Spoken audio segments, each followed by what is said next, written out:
శుభోదయం. Global బెతేనియా Calvary ministry తరపున ఈ ఉదయకాల సమయంలో మరొకసారి మీ అందరితో కూడా కలుసుకుని దేవుని యొక్క పరిశుద్ధమైన మాటలు ధ్యానించడానికి దేవుడు నాకు ఇచ్చిన మధురమైన అవకాశాన్ని బట్టి దేవుడికి ప్రత్యేకమైన వందనాలు తెలియజేస్తున్నాను.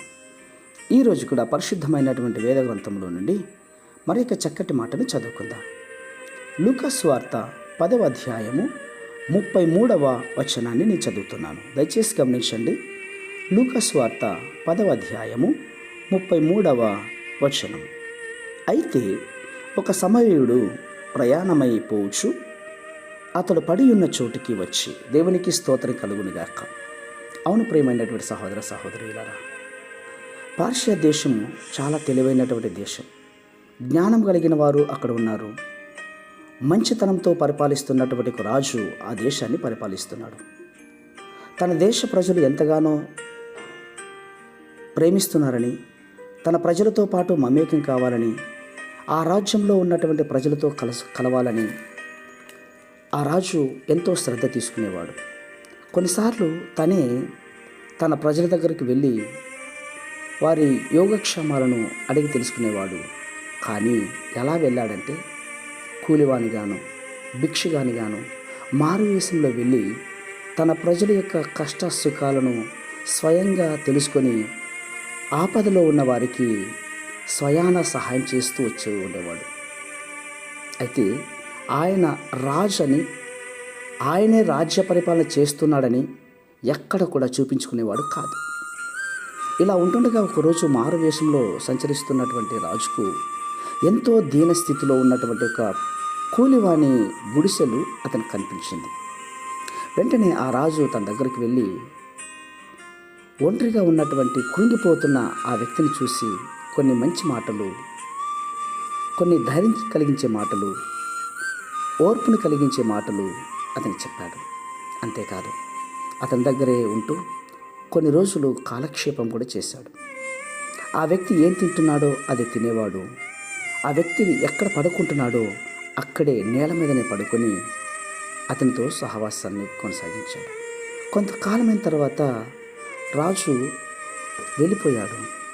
వెళ్ళిపోయిన తర్వాత తెలిసింది, తన దగ్గర మారువేషంలో వచ్చింది ఆ దేశాన్ని పరిపాలిస్తున్నటువంటి రాజు అని.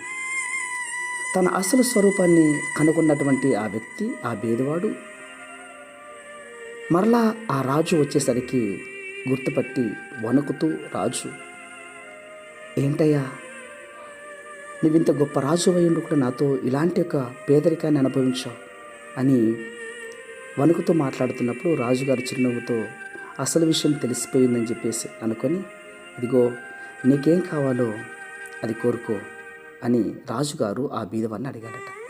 అందుకే ఆ ముసలివాడు, రాజా, నీవు నీ సింహాసనమును, నీ మహిమను విడిచిపెట్టి చీకటిలో మగ్గుతున్నటువంటి పేదవాన్ని దర్శించావు. నాతో పాటు ఉన్నావు, నాతో పాటు గంజి తాగావు, నేల మీదనే పడుకున్నావు, నా కష్టాన్ని చూసావు, నాకెంతో ఆదరణ ఇచ్చావు, ఎంతో విలువైనటువంటి జీవితాన్ని నాతో పంచుకున్నావు. ఇంతకంటే ఇంకేం కావాలి? నాకు మాత్రం నీవే నాకు బహుమతిగా తీసుకొచ్చావు, కానీ ఇంతకన్నా గొప్ప భాగ్యం ఇంకేంటుందయ్యా అని చెప్పేసి కన్నీళ్లతో ఆ రాజు యొక్క చేతుల్లో ఒరిగిపోయాడట.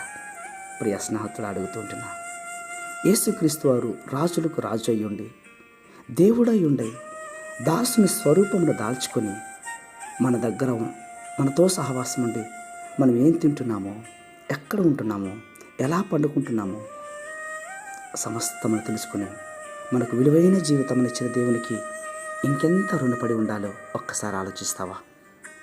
ప్రేమ నమ్మకమైన మా ప్రియ పరలోకపు తండ్రి, ఇది చాలయ్యా.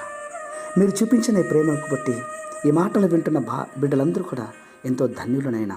అట్టి కృప మీరు అనుగ్రహించినందుకే స్తోత్రాలు అర్పించుకుంటూ చిన్న ప్రార్థనను మా రక్షకుని యేసయ్య బట్టి అడిగి వేడుకుంటున్నాం మా తండ్రి.